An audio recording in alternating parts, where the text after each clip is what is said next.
he seems to be assuming, okay, your children all died. That would make them wicked. They deserve to die, right? Here and gone. Iyov, you're still alive, so evidently you're less guilty. But of course, you too are suffering grievously, so it must be that you've sinned too. And that's good. He's saying his message is your suffering is a purging process. It's meant to purify you, and you'll get closer to Hashem in the process. It's all very good, Iyov. And Iyov, can you imagine what his state of mind is hearing all these words? I mean, we already know the guy's a basket case, right? Hearing this and having the clear insinuation that, and said with such, there's almost a smugness. I mean, there are people who are like this too. Well, must be that you brought this upon yourself, only yourself to hold accountable for. It's ironic here because Iyov is going to be pushed against the wall, and it's going to cause him to argue angrily against his friends. And it's funny that process, ironically, we'll see, actually bring him closer to Hashem in the end. Because when your friends are this obnoxious, all you have left is the Kadosh Baruch Hu. Right? That much that's important to point out too. Iyov is not like today's godless people. Whatever they call themselves, atheists, agnostics, fancy words.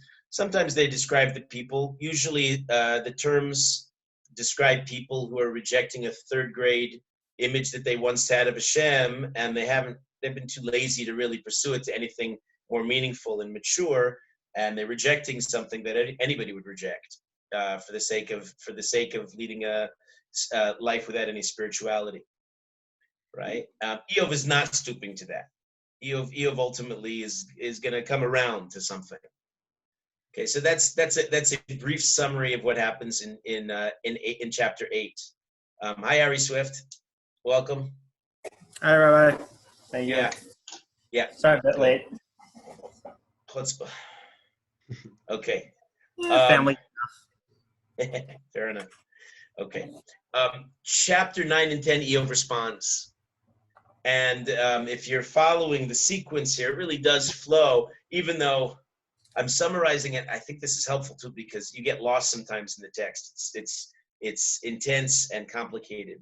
But Iyov's response, and to simplify in the next couple chapters, is that really there's no difference in Tzaddikim and Rishayim. I don't agree with you, Bildad.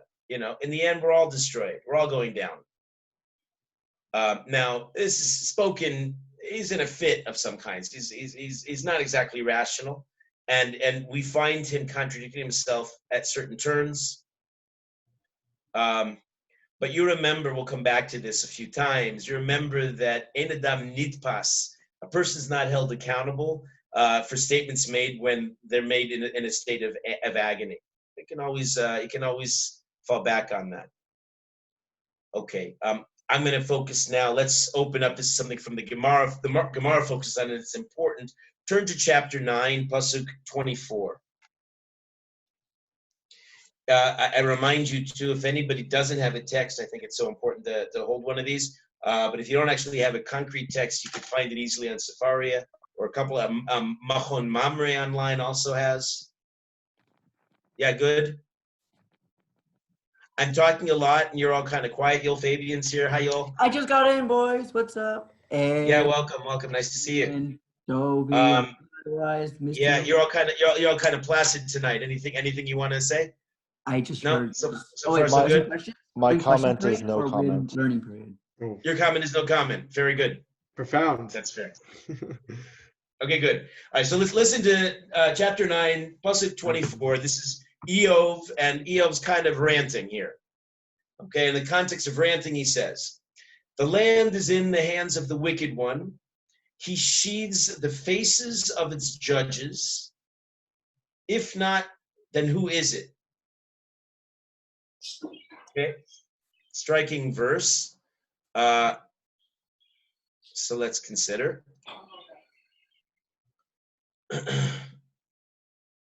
Now, the wicked one is Chas v'shalom. He's not referring to Hashem. The land is living in the hands of a Russia. He covers the faces of its judges. The Russia does. Okay, Rava says, what is he saying here? I'll quote the Rav in the Gemara, Bikesh Iyov la'afoch ka'ara al piha. Iyov was seeking nothing less than the expression, it's a figure of speech in the Gemara, to turn the bowl on its face. What Iyov is suggesting here, he's trying to turn everything upside down, denying that Hashem is really in charge. He says, really, it's the Rishaim, it's the evil forces that control the world. That's what he means. It's the hands delivered into the hands of the Russia. And what does the Russia do? He covers the faces of its judges. He's not actually saying explicitly, maybe it's too much kfirah for Iyov to articulate, but he's almost saying that, he pulls, the Russia pulls a fast one, and even fools Hashem. Right? And he's asking a rhetorical question. He says, who else could be doing this? Right? They're getting away with murder, literally. Marsha says, he actually doesn't say this. And Marsha says, this is all a thought. Interesting concept. They can interpret the psukim as, even though there's a dialogue, some of the things are just not even utterable. And Marsha is very interesting because even if he said it, the delivery also, it was so roundabout. It's like Iyov can't actually bring himself fully to articulate what he's saying. We talked about this once. I don't know if you remember this, but Iyov is deep in Aristotelian territory here, right? He's definitely denied Hashgacha Pratis. That's long out of the picture. Shem is, if he's around, but he's remote, way out there. That's Iyov's conception. And now we have the forces of evil. The Rishaim are on top. The bullies are all in charge of the class, right? And they're all here doing their thing. But he stopped short of actually saying it in such brazen terms. And remember we said this. There are a lot of atheists out there who are a little bit doubtful in their atheism, because maybe Hashem actually is there, and they're worried about that and the ramifications. No atheist in a foxhole kind of a predicament. So the Marsha pushes that again, and he says, well, and Iyov didn't even say it, but he's thinking this idea. And the Marsha says a lot of people think this. A lot of people go through life. I mean, look, in the course of a day and a month of a life, we're exposed to all kinds of rishus, no? See all kinds of people getting away with terrible, terrible behavior. And they sure seem like they dominate the world, dominate the headlines. They seem to sometimes control our lives. People get stuck in bad jobs with wicked bosses. And this idea that somehow, how could these guys be on top? Like it's a variation of the rush of a tovlo, a wicked man, and it's all's going well for him. But it's not quite that. It's a little more extreme because rush of a tovlo, and not only tovlo, he's almost, Hashem is impotent, chas v'shalom. But that's what the implication. He's impotent in the face of this Russia. So it's at this stage, Rabbi is saying in the Gemara Baba Basra that he's moving into a terrible state, right? A terrible state of mind. The Marsha then concludes and he says, he sinned in his heart, not with his lips. You remember that pasuk at the end of the second chapter. B'chozos Iyov lo chata b'sfasav, but it's all going on, roiling beneath the surface in his heart. And with his lips, all he brings himself to do is denounce the Satan. The Satan's the wicked one. But deep down, he's got some strong accusations. And, people who live life like this, among other things, they have high blood pressure. They're kind of psychosomatic. There are all kinds of, they live with this internal stress and tension. So if you know people like this, I'm thinking of people who I know who have this deep-seated sense of the world is unjust, and therefore Hashem is not really actively involved. It's a very common plight, and that actually causes them, in a psychosomatic way, they actually become ill. In that there's such an untenable internal tension that it manifests in some kind of a sickness. Anybody know anybody like this? Am I the only one that this resonates with? Yeah, Shmuel, you also have people. Let's not share who they are. But I think it's a common predicament. And the converse is also true. Anybody know? I mean, I think we maybe also know people who are people of a pure bitachon, somebody who has great faith in Hashem. You remember the line? I like to quote it. It's very quotable. The Chovos Levavos comment: "How can you tell a Baal bitachon?" No, nobody remembers. No. Okay, he's always calm. Oh, that. Right, and he's basically the opposite of what Iyov is describing here. Iyov is a mess, and again, his doctor bills must be expensive. And the opposite kind of personality who understands Hashem runs the world. I'm okay. He's calm. He's okay. He's actually a happy guy. Right? He goes through great, harrowing circumstances, and he manages it very gracefully. You remember the metaphor, one of our theme songs here. He's this soft spelt and not the hard wheat. He flows with the world. Hashem sends him tragedy and difficulty. Okay, he'll deal with it. Same chapter, skip a few psukim. Look at pasuk 33. We're in chapter 9, pasuk 33. Iyov still. I'll read a few. Wow. Actually, I'm gonna read a bunch because it really paints a whole sketch. It's a character study, and it's Iyov and a bunch of people who I can picture right now. Rabbi, Iyov from 20. Say again. what does it mean? There's a commentary that says that he's trying to get a trial by Hashem on equal terms. There's a commentary that says that the Malbim says that. Iyov returns to his original subject, namely the impossibility of obtaining a trial with Hashem on equal terms.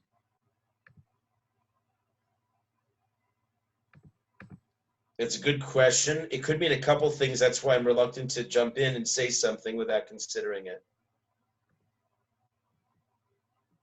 I mean, the whole statement and the whole state of mind that Iyov is saying at this stage is that, that Hashem has been reduced. He's been rendered impotent in the face of this. That could be the equal terms that you're referring to. He's been rendered, helpless as he watches haplessly as these Rishaim run about doing their mischief. That may be what it means. But it may be something else too, so I'm not 100%. I need to think about it. Anyway, from pasuk 29, but I want to focus on 33, so just consider Iyov's state of mind.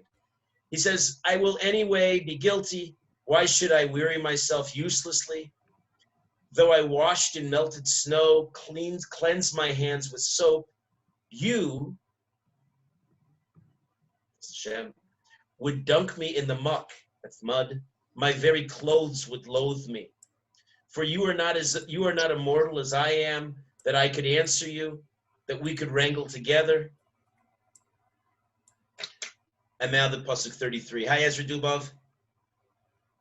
He says, there is no arbiter, and maybe this is what the Malbim's getting at, Yoel. I'm hearing this more. He says, there is no arbiter between us who might lay his hands on us both. Here's what the Gemara says. Here's the Gemara in Baba Basra again. Rav says, Rav says, if Rav were there, he says, Afra lefume de Iyov. Anybody know what that means? Anybody there, just reach down. And you look like you're outside of Or Sameach right now. If you could reach behind you now into the soil, behind those plants, grab a big bunch of soil, take a good fistful, and stuff it right in Iyov's mouth. That's what Rav said. Got you, Rabbi. Yeah, I mean, that's his way of saying pure kfira, Iyov. Right? What's he saying? How does the Gemara understanding this statement? He says, "Let Iyov's mouth get stuffed with dirt." By the way, this expression comes up a couple times by Iyov, and here's what it says: "Can a slave call his master to account?" We have this image in the modern times, as it were. Chas v'shalom, I don't like to say it, but what's being said here is God's on trial. Yeah, I'm gonna sue. For breach of contract. I was born with a birthright. I'm supposed to have more. It's not supposed to be this way. right? And he's looking at Hashem. Yoel, I think this is what the Malbim was getting at. He's looking at Hashem like he's a litigant. I can take him to court. I have somebody in my family who likes to be cute about this, but it's Kfira, and he's like needling me when he says it. He says, when I go to Olam Haba, I've got a lot of questions to ask her. You know, I see what you're saying. I see it says chapter 34, pasuk 34. If you only take away his rod from me and not let his terror frighten me, the Malbim goes on that. He requests that his suffering ceases so that he can address them on more even terms and prove his innocence. I think that means like right. Fear of Hashem striking him again. down. For me, this all what you're saying now, Yoel, and this whole context here registers as such a contemporary work, because people, maybe the modern arrogance is such that people feel that they can be on equal footing with Hashem, that they can talk to him and they can speak accusingly. The Gemara says, asking as a rhetorical question, Chavrusa klape shmaya? What, Hashem's your Chavrusa, is your buddy? Is when you give your master. What? The only time you could do that is when you do master. Oh, you can test him when you for tzedakah. Yeah. 100%. That's Gemara and Tainis. Good. Shmuel, what are you going to say? I remember, I think 5 or 6 years ago, it was a fast day, so I used to watch movies on Tisha B'Av or something, like Holocaust movies or something. Yeah. And a long time ago, I remember seeing a movie that was totally different than anything I'd ever seen. It was, I think it was literally called God on Trial. And the entire setting of the movie was Eric in the Holocaust, in Auschwitz, where they were questioning God, saying, how could we possibly be here?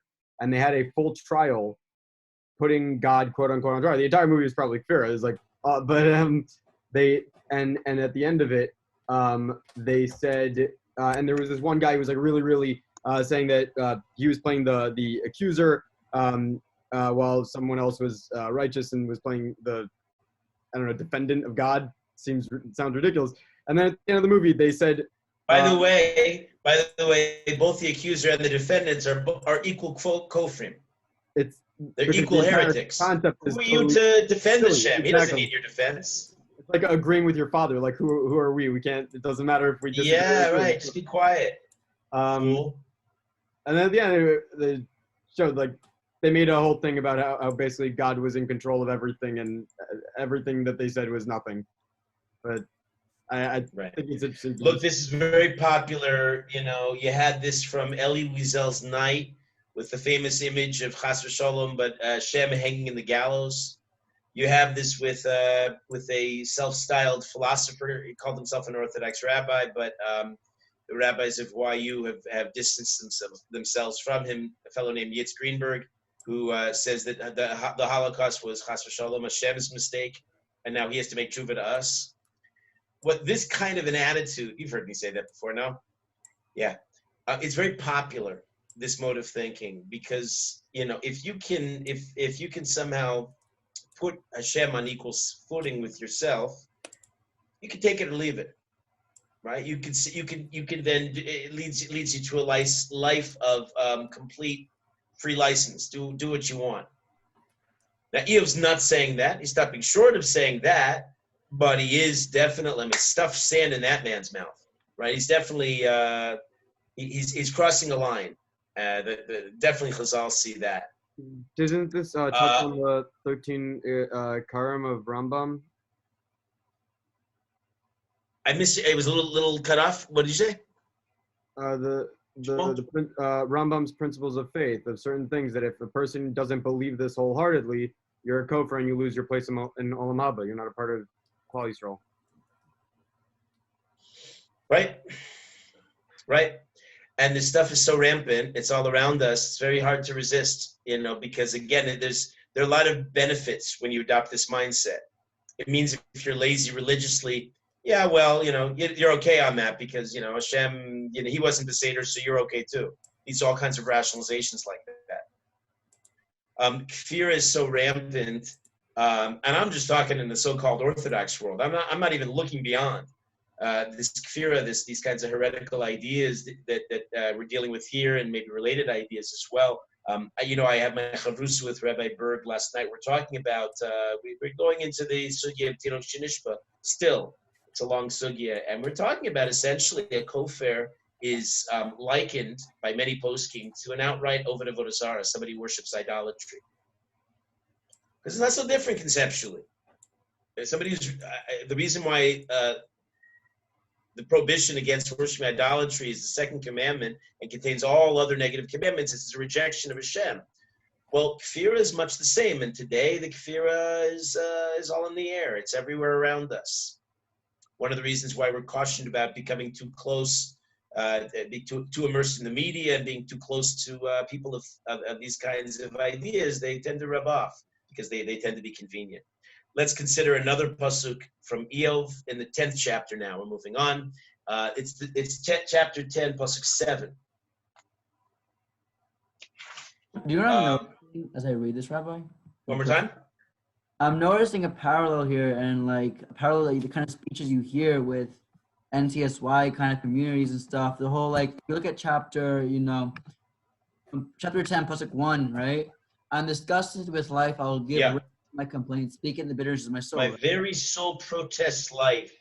Even when I suppress my grousing, I would speak out in the bitterness of my soul. So that's what you all talk about at NCSY. I was wondering what goes on in those convocations. No, because like you never told me.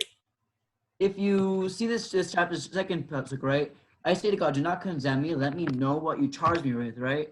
That's not like the question that every person who isn't really knowledgeable or didn't grow up with enough knowledge ask. God is perfect and he created us, right? Right. By virtue of his perfection, he must know what we are going to do.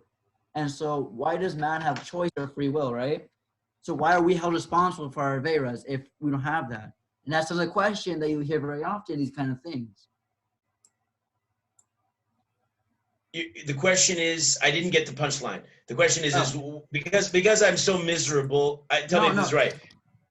Basically, the way I'm reading it, right, and then the commentaries I'm reading on the side here, right, like two of them. The way I'm reading it is pretty much like Iyov is going to Hashem is like, you know what's going to happen. You know what I'm going to do, and you know why I'm doing it, and you know what led me to do this. You put me up to this. This is your doing. Why are you punishing me for it? Right? I am not a being with free will. I'm a being that's succumbing to your plan. So how do I? Very good. Very good. Yeah, no, it's a great insight. I'm following now. Yeah. Right. In other words, you put me in this mess, Hashem. It's your fault. Yeah. Your fault. You hear this a lot. You hear this kind of question a lot. Right. It's really the corollary. We just this morning in Makos, Yudam and Beis did one of the famous all-time Gemaras, B'derech shadam holech ba molichinoso. In the way that a man walks, so they conduct him. Hashem conduct, or the angels conduct him through Hashem's guidance. Because if you want good, you can have good. If you want bad, you can have bad. I'll take you there too. But and then the corollary is the following, and it's very much what you make me think when then you go down a bad path, as so many people do, and then you get yourself into deep trouble, and then inevitably you start suffering. Realize you made your own bed. Realize you put yourself, you and your relative sins, you caused this. In Hebrew, they have an expression, he kills his father and then complains he's an orphan. You ever hear that before? How does that argue against God? I understand what you're saying. It doesn't argue. It's describing that mindset. It's describing such a person's mindset. And it's a very common mindset where people get themselves into their own trouble. And then when they're in the middle of it and they're suffering, they brought about their own consequences. They then point an accusatory finger at Hashem. Even this chapter sounds like a lost child. Yeah, he sure does. Somebody else started to say something? Yeah, what if it's like suffering not because you did something wrong? It's like Olam Haba or these many other reasons why a person would suffer. How Right. We don't know. Good. Right. Good. Excellent. You're thinking that. And then this whole book, which is so exhaustive and so comprehensive. I mean, it's everything you wanted to know and we're afraid to ask about suffering, and all kinds of attitudes, good, bad, and ugly, about suffering. We're going to encounter them all, only be brought to what goes along the lines where you're going to, and of there's a way to deal with these things, and this is not the way. Deep in the 10th chapter, into the heart of darkness, Iyov is in a very bad state, and this is not the way we're supposed to be. But I think we're meant to read this and recognize, and this is, again, you remember the idea at the very beginning, that Iyov is every man in every generation. We're meant to recognize the deep humanity of this and the folly of human beings that fall into exactly this kind of thinking. I'm going to read the first 7 psukim, but we're going to focus on the 7th. So Iyov here says, my very soul protests life. Even if I were to express my grousing, I would speak out of the bitterness of my soul. I say to Hashem, don't condemn me. Tell me, why do you pick a fight with me? Does it feel good to plunder, to despise the labor of your hands, having smiled upon the plots of the wicked? Do you have eyes of flesh? Do you see as man does? Are your days like those of a mortal? Your years as the years of a man? That you, all you, Hashem, the royal you, that you search out my transgression, look for my sin. Here, very explicitly in the 6th pasuk, Iyov's maintaining, as he has from the beginning, his innocence. Even though the friends not subtly indicate that, yeah, well, if you're suffering, Iyov, face it, you did this to yourself. Iyov says, no, I didn't. And now 7. You know that I will not be guilty, but there is none that can save from your hand. He says. It's almost like, come on, Hashem. You know, and I know you, but we know this together, right? We know that I don't deserve any of this stuff. Hashem, come on, right? That's what Iyov is saying right now. Can I ask a question, Rabbi? Yeah. I learned this past week. The Rambam says something. Correct me if I'm wrong. Like 90% of the reason we suffer is self-inflicted, or it's like 90% of people suffer from self-inflicted suffering. Which you know about an that idea. I just, in response to Yoel Fabian's comment a couple of minutes ago, I was trying to articulate something very similar. We make our own bed, we cause our own mess, and then we, or the Israeli expression, they killed the father and then complained he's an orphan. Yeah, can you just, is it like, can you just make it clear, because I'm kind of confused as to the viewpoint, like the exact viewpoint. Is it like 90% I mean, do you hear the idea? suffering? The guy kills his father, and then he can't imagine why he has to suffer in being an orphan. People are small and small-minded, myopic. They don't realize that the implications of their actions. Yeah, but is it like 90% of suffering or 90% of people? Like, I'm just like the actual wording of the. Oh, I don't know the percentages. I know it's a common state of mind. It's a convenient state of mind because then you don't take responsibility. You don't want to take responsibility. Then you have to deal with the inconvenient process of tshuva. It's more easy to point the accusatory finger. All right, but then how do you satisfy that with a perspective like Gamzula Tova is also for the best? Isn't it kind of conflicting? It's totally conflicting. So then how do you they're how not do you the live? same mindset. This negative mindset is smug, lacking self-awareness. No. I mean, recognizing that 90% of suffering comes from yourself in a positive way. You're recognizing that, but also the Gamzula Tova viewpoint. Don't those viewpoints kind of conflict? Because if you suffer, it's a result of your. Well, they do, and therefore I don't think you'll find them in the same person usually. Because a Gamzula Tova kind of guy who really is that, like he really does believe it and he's internalized it and he's integrated that, doesn't even get to the point of suffering. You realize, okay, this is what's coming. It's inevitable. It must be my problem if this is happening. I'll take responsibility. I don't blame Hashem. I don't blame other people. And I'll run with it. And he's calm about it. So yeah, I don't think these are like-minded personalities in the least. Interesting. Okay. Look, there's such opposites in so many ways. These two, I don't know what we're going to call them exactly. Gamzula Tova is a good nickname, and then the father killer who complains he's the orphan are polar opposites in certain ways. But we're living immersed in a world of the negative guy. He's all around us. We don't have too many positive examples of Nachum Ishkamza. It'd be good for us. It'd be good if we were around those types more. It would rub off on us. On this pasuk, again, the 7th pasuk in the 10th chapter, Iyov's latest declaration. Here's what the Gemara Baba Basra has to say about it. He says, again, Iyov says, were it your intention, I would not be wicked, but none can save from your hand. So Rava here says, Bikesh Iyov liftor eskol haolam minadim. What is Iyov trying to do? What did Rava? A very interesting analysis. He says here Iyov is seeking to exempt all of the world, all of humanity from justice. In other words, Iyov's arguing, and this is according to Maharsha, it's all in his thought. He's not actually articulating this because he can't bring himself to utter these words. They're too much. They're too heavy. But he's thinking this. He's thinking, Hashem, you compel people to sin. You give us our nature. You give them freedom of choice. You give us this intense Yetzer Hara. It's not my fault. So then, you set us up, Hashem. You can't punish us. It's your fault. The Gemara says, you created this is as if the Gemara is putting thoughts in Iyov's head, articulating even further than the Psukim does.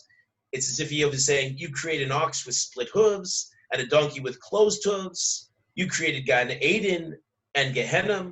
You created Tzadikim. You created Rishaim.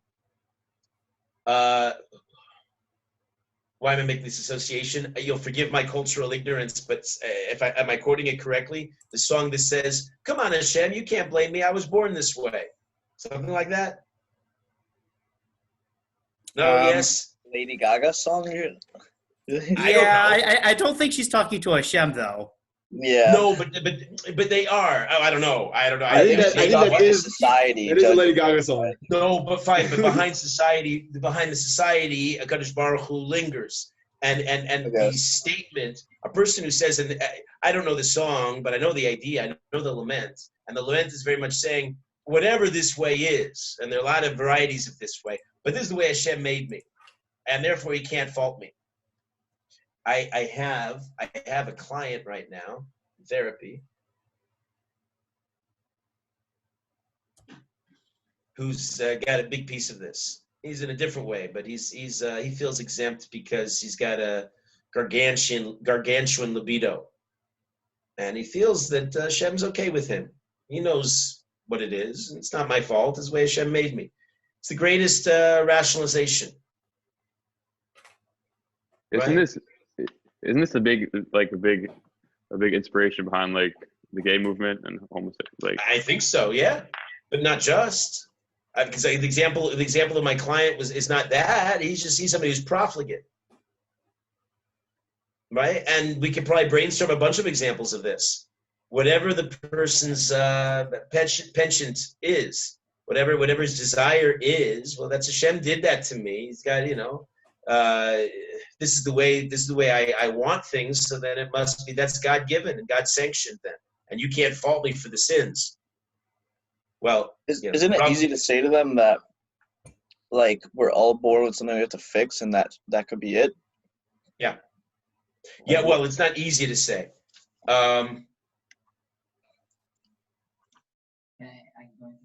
Yeah, sure.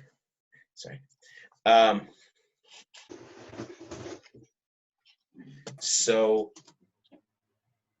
yeah, that's the justification. And you're right, it deals with gay people and transgender, but it's not just that. It gets into all kinds of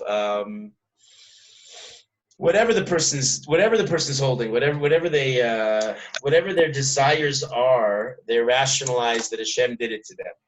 And it's the great excuse. So comes the Gemara to finish off the idea. Rava says that this is Iyov's cute way, convenient way, really, of exempting everybody from punishment. Since Hashem made us, and Hashem put all this into place, and a tzaddik was made a tzaddik, and a Russia was made in Russia. And can I be blamed, Hashem, for being a Russia? No, you want me to be a Russia, and you know what it is. You know what I go through, so I'm okay as I am. The Gemara indicates that the friends are going to address this.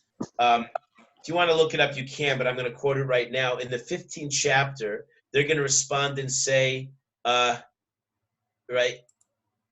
Iyov, the cumulative effect of your words, what you're saying, do you realize what you're saying? If people listen to you, and apparently Iyov, you remember, was an influential figure in their world, so they're going to be the cause of, you're going to get rid of Yiras Shamayim, you're going to diminish people's tefillah. I mean, why daven in such a world, right? This is what it is. Person said, it's the way it's the ultimate, nature. As opposed to nurture, which would you grow and you change and in the course of life. But no, this is just, you're born with an innate nature. This is the way you are, and why daven, right? And they're saying essentially, Iyov, you're letting people off the hook. Their point of view of we're responsible. We also, if we have sins, we're told we should get beyond them. We're supposed to change our nature. We can do that. We can daven. We can make tshuva. We can learn. So the Gemara famously says, Bara Kadosh Baruch Hu Yetzer Hara. Hashem creates the Yetzer Hara. Bara lo Torah Tavlin. He created the Torah as the great pharmaceutical, the cure. Mashcheu lebeis hamedrash, right? When you encounter the Yetzer Hara, drag it to the base medrash, and you may have quite a struggle ahead of you. Nobody said any of this is going to be easy, but doesn't mean that you're set. And Iyov's attitude now is paving the way for a very convenient life of giving in. This is the way it is. These ideas are very heady, very, very relevant ideas. If you're really listening to this and internalizing it, wherever each of us is holding in life, but you guys are young men, right? You're just starting out. So if you could take some of these messages, I mean, in this case, the response of Iyov's friends to Iyov's very dangerous line of thinking, you could have very productive, growth-filled lives, right? Many people, most people, get into a certain mindset. This is who I am, better for worse, take it or leave it. This is what I've become. They become very established in their ways, often in the ripe old age of 20, 25. Here it is. And then they just go through life that way, whatever that way is. They embrace their inner Yetzer Hara, their inner demons, and they live with it. Right? So, or as the Kutzker Rebbe says, most people, as they age, become imitations of themselves, never really changing out of the original mold. It's not the Jewish approach. It's not the way we're supposed to be. We're supposed to be constantly working, where nothing is set, right? Our natures are not set in any which way. The Gemara we've referred to before of Ein Mazel Yisrael, right? Through Tefillah, through Tshuva, through Maisim Tovim, we have a way out in any way we want. Anyway, Iyov in his suffering is resigning himself, and he's taken to task for it.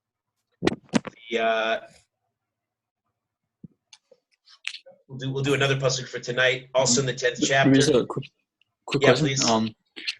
Is there? I was wondering, is there a difference? Because I was noticing Iyov was not born with any of these like problems or inner struggles. This all just like came down on him in one crash. So is there like a? I wouldn't say justification. It's a bad word. Question, Eliel, because first of all, I don't know. I mean, all we have is the Sefer in front of us.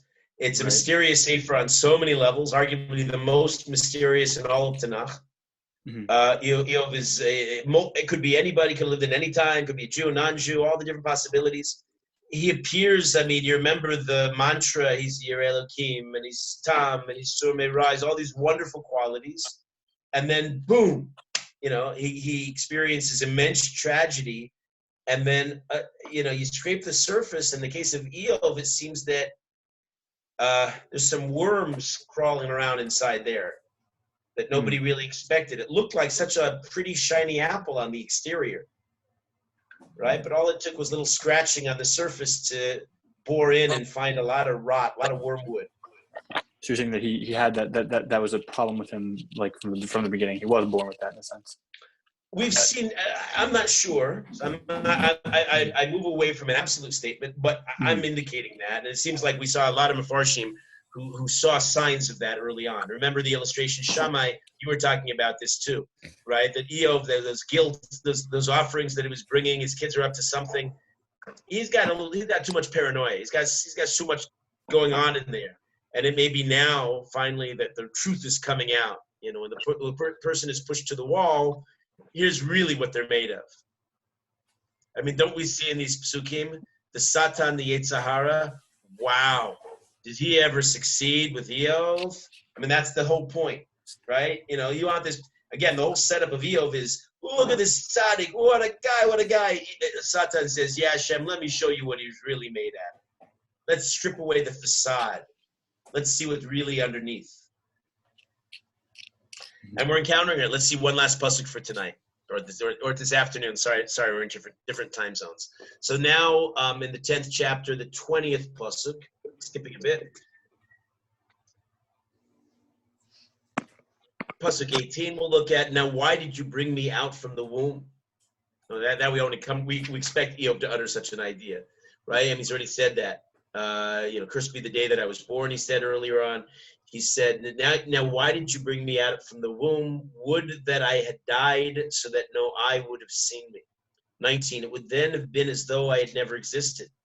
Would that I had been carried from the womb to the grave. And then 20, he says, my days are so few. Leave off. Distance yourself from me so I can come to myself a little. He's speaking to Hashem. Leave me alone, Hashem.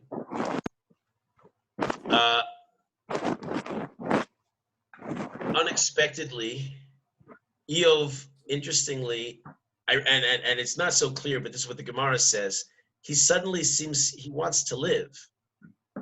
And even though he's speaking kfira and he's rambling and he's not quite coherent and leave me, Hashem, but there is something here. He says, I'm here. I shouldn't have been born, but here I am.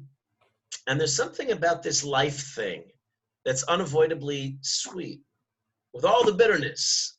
But, here we are. What an interesting point to come to in life. Right? With all the suffering, I think you know who reaches this point? Chas v'shalom, but I don't know if anybody here has ever considered suicide. It's unfortunately very common, at least people that ruminate on the subject. Maybe you've had friends, you've read books about it.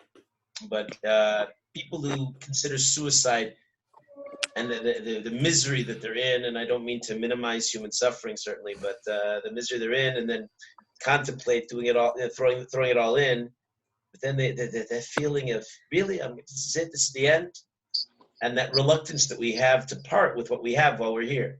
As bitter and miserable and hopeless and futile and all the rest of it. Yeah, but life. And that pear was so sweet. I want to have a pear again, yeah? Can I suicide? Isn't it true that most people who attempt it, like over 70%, try to hold back from it? Also, and that's what they say, and that's also the Jewish view. The consensus is that in the post-scheme is that most people who actually follow through with the act, it was an act of temporary insanity. And that seems to be borne out by I don't know if that's what you're saying, Iyov, but that seems to be borne out by a lot of firsthand testimony of people who failed to commit suicide and come back and say, well, I don't know if they're Jewish, they say Baruch Hashem, or they'll say, great, I failed. It was just I was really a cry for help. There's a lot of things, but I didn't really want to commit suicide. But Jewish person attempts suicide, if Chas v'shalom succeeds, nothing should ever be pushed to that point, right? Isn't it if they regret it in the last moments that they do the tshuva and feel better? Like, I missed the last point. If they make tshuva, then if while they're passing, right, in that second before they're passing, it's like the story about the man who got with every woman in the land, and then we know that last woman. Oh, right. It's a Gemara, yeah. Yeah, we learned it. Right. So, like him, when he begged Hashem for forgiveness, when a person who was committing suicide in that 1 second, before he moves on, he regrets everything and is fighting against it and asking for forgiveness, all his sins are forgiven. That's what I heard. So. Yeah, it makes sense if his tshuva is sincere. So Hashem, our concept is that Hashem loves us and is there for us and wants us, and as much as Iyov is in a very despondent, bad state, But that's not Hashem. Hashem doesn't will that for any of us. He wants us to have a good end. He puts us in this world to test us, to put us through the ringer, but we're supposed to come out stronger. And we should appreciate the little that we do have while we're here. Any other thoughts, questions for tonight? Okay, as I've said, Bezras Hashem, we have a few more sessions of this. Not tomorrow. Tomorrow I'll be at Avram McGrefta's wedding, Bezras Hashem. So we'll resume on Tuesday, 2 o'clock Eastern Standard Time, your time. And like the Magreftas. And there is a rousing, unexpected finish in Iyov. Somebody say something? The Magreftas, like the ones who were Shana Aleph with us in the beginning of the year? Their older brother. Oh. Yeah, he's getting married in the same place that the Brickman wedding took place last week. Quite spectacular, looking right into Bleiweiss. Pretty cheap. So, I don't get, you guys all get married over there and back in the old country. Only Ari Swift lets me come to his chuppah, you know, and a few other fortunate. Maybe I'll I'm fortunate. Maybe I'll let you invite you to Zoom. Fine. Good. All right, I'll stay as always, and anybody wants to schmooze. Thank you, Nice Rabbi. to see you all. Great to see you. Thank you. Yeah, great. Thank you. Have a good Bye. couple See you days. tomorrow. Oh, not tomorrow. Yeah. Yeah, after that, I guess. Gabi, it's nice to see. Oh, Gabi left. Okay. I had a question regarding luck. So we believe, like Jews believe in that there's no such thing as luck and like Hashem orchestrates the world. Why is the phrase like Mazal Tov so prevalent in our society? Why is the what so prevalent? Mazal Tov, because isn't that just mean like no, Mazel Tov is misinterpreted. It's misunderstood. But no, Mazel doesn't mean luck. Oh, it doesn't. That's a complete fallacy and a mistake. No, Mazel Tov means the Mazel from the same lashon of nozel, which means like a nozzle, which means a divine flow. It's a deep Kabbalistic idea, really, that you should tap in to the divine overflow of goodness to be able to, you now have a new challenge in life, and so you should step up to it and find the right nozzle, the right pipeline. Pipeline, yeah, that's another word for it, or a shower spigot, you know, that you should pour the right energy, divine energy, so that you can rise to that in the best way possible. It doesn't mean luck.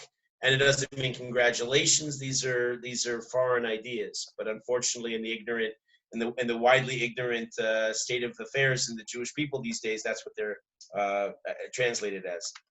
That makes more sense. Thank you. Yeah, sure does. No, we don't believe in luck. Because luck is an evil word. Luck implies it's all. Where Iyov is holding down the chapters. But here we are, and we're just kind of floating out here. It's all happenstance. So is saying good luck to someone like something that should be avoided? Absolutely, because it's look, even if you're very frum, so I guess people will take it correctly, they'll understand it. But you shouldn't risk that, because people might really subscribe to that point of view. You know, we say, look, the Hebrew expression for good luck is bahatzlacha, as in the vernacular modern Hebrew, and that's an okay expression because we're giving them a blessing that whatever you do, you should be matzliach, sai matzliach. That's nice. That's not random. It's just we're blessing them that it should go well, that the divine mazel should come down on you, and that you should do your yishtadlus, everything should come together in a nice way, that the results somehow further Kiddush Hashem and do good things in the world. Okay. I mean, congratulations is an awful expression because the implication is somehow, I mean, it's like a Hallmark greeting card, but like, this is yours. This is, congratulations sends a message of, you did this. You should now celebrate yourself and, have a party for yourself. Congratulations. Right? We wouldn't wish somebody that. We would wish somebody to do meaningful things with their present state. You're getting married now? Wonderful. Build a bais ne'eman b'Yisrael. Have children. Raise them to be mensches. Mazel tov. That's all inherent in the mazel tov. It's the farthest thing from good luck. Gotcha. Your bar mitzvah, mazel tov. Now you get to do mitzvahs. Right? Be a big tzaddik. Be medaktik in every mitzvah. Cherish the mitzvahs. They're golden. Mazel tov. I have a question that might just be straight up halacha, but I'm going to ask it anyway. If I'm praying Shemona Esrei and like a loud alarm, like a really loud alarm goes off in my pocket, from my phone, can I stop my Shemona Esrei and turn it off? You must. Yeah, that is what you call it straight up halacha. That's a straight up halacha. Yeah, for sure. More than that, if you're excuse me, a little water, I'm dry. I give back on Sundays. I give back to back shiurim like this for an hour. I love them both, but yeah, what we're talking. Baruch atah Adonai Eloheinu melech haolam shakol niyavit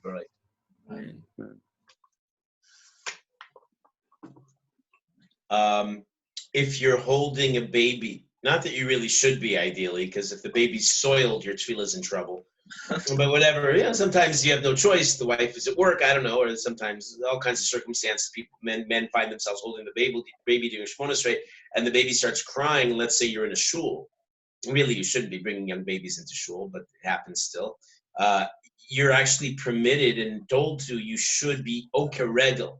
Even though ordinarily moving your feet would be considered a hefsek, but it's a minor hefsek. It doesn't. Speaking is a major hefsek. That you really shouldn't do under any circumstances.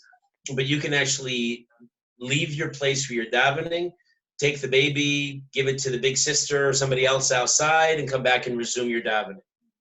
Because then the noise is distracting you and everybody around you. You can't have it. So certainly something milder than like shutting off a phone, you must do.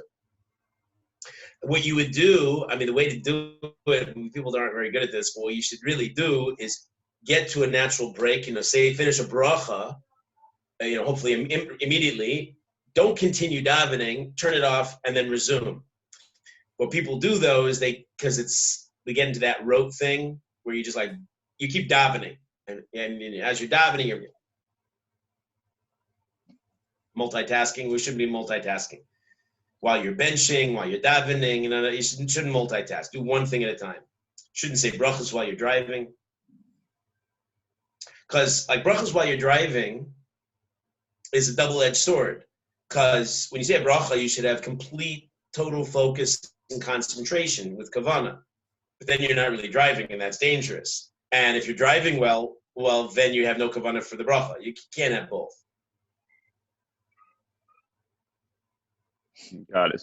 So if I have to go to the bathroom, for example, and so I leave a shul, I can't talk or go on my phone or anything in that meantime between going to the bathroom and resuming. You're saying?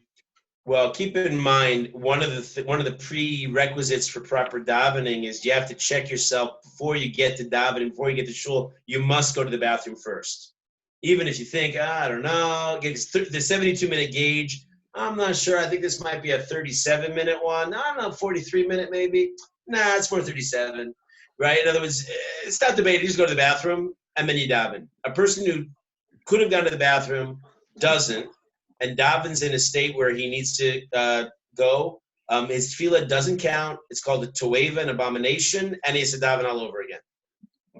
But let's say in your scenario, you're describing a guy who was responsible, he tried going, and people being people, sometimes the feeling gets us anyway in the middle of davening, right? So you're right there in the middle of Shemona Esrei, and you have to go. Stop right then and there. Come to an end of a bracha, be okeregel, move, go to the bathroom, but don't wash your hands. Don't stop to say Asher Yatzar. Don't stop to get a coffee. Don't schmooze with a friend. Don't pass go. Don't collect $200. Go right back to the place where you're standing. Finish your Shemona Esrei, and that's it. Got it. Yes, you in the white. Are you one of those yeshivish people? You have black pants too. Oh, fine. Just Jewish. Oh, very good.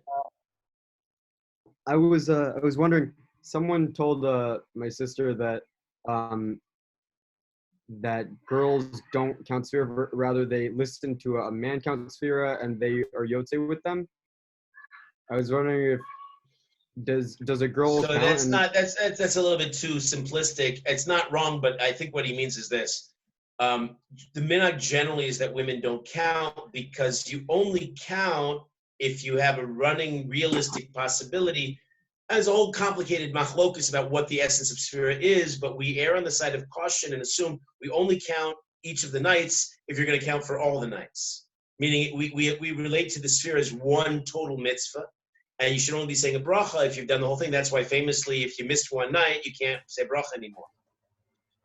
Women who are paturos from mitzvah as mangrama, and they don't necessarily traditionally go to mariv, they have no reason, no mechanism built into their routines that they're going to necessarily count every night. So the assumption is they probably won't. And you don't want to start saying a bracha and then stop. So better is the default to just rely on a man's bracha and answer amen. I wouldn't be surprised now this year if, only Hashem keeps the books on these kinds of things, but if we've set a world record and women possibly counting with the bracha. Because now, so many minyanim, in our backyard there's a minyan every night, and so women are often davening mariv in a regular way that they don't ordinarily do, and they're with a minyan, which is a built-in mechanism that they can count. If it's I told my wife and daughters, and I know my daughter-in-law also, they've been counting. And it's thrilling, because why not? Do the mitzvah. What the person told your sister was simply the probability that you'll have that as a woman, since you don't have to be doing it, is less, but not that it's impossible. Is it a doraisa to count without a bracha if you missed a day? And if you hear a man say the bracha, do you say the day yourself, or do you just let the man count?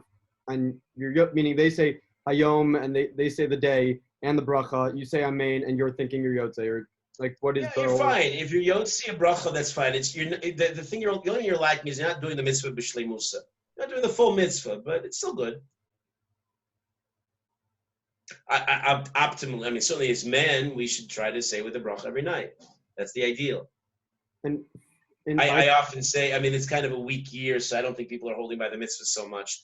Maybe a couple of the guys might be counting. I think I did a survey today. Anybody still saying a bracha, and a few hands go up, and it's exciting because look, it's an accomplishment, right?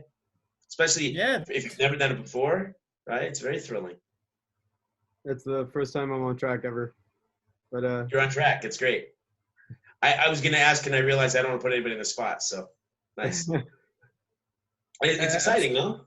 It's very nice. Yeah. My wife's actually counting this year with bracha. Wow. And okay. And great. We're on track. Wonderful.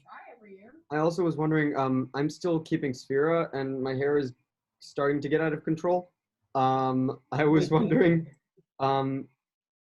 if I'm keeping second days, and I happen to keep first days as well just because I couldn't find a barber. If I'm keeping second days, can I get a haircut? Can I schedule a haircut right before Shavuos, or do I have to wait until after Yontif? I don't recall that minhag. It's a not common minhag, and so it's simply you'll find you have to just. I can look it up for you, but I don't off the top of my head I don't remember. Okay. But it's easily found. If you need to find it, I'll look for you. But I bet you can find it wherever that minhag's brought down. That question will emerge because it's not an original question. I want original of me. If memory serves correctly, I think you can, especially Lichvot Yontif, you can get a haircut and a shave before Yontif. But check that out. Understood. Thank you. Good. Okay. Have a very good couple days, and I'll see you on Tuesday. Yeah. Thank you, Rabbi. Yeah. Shkayach.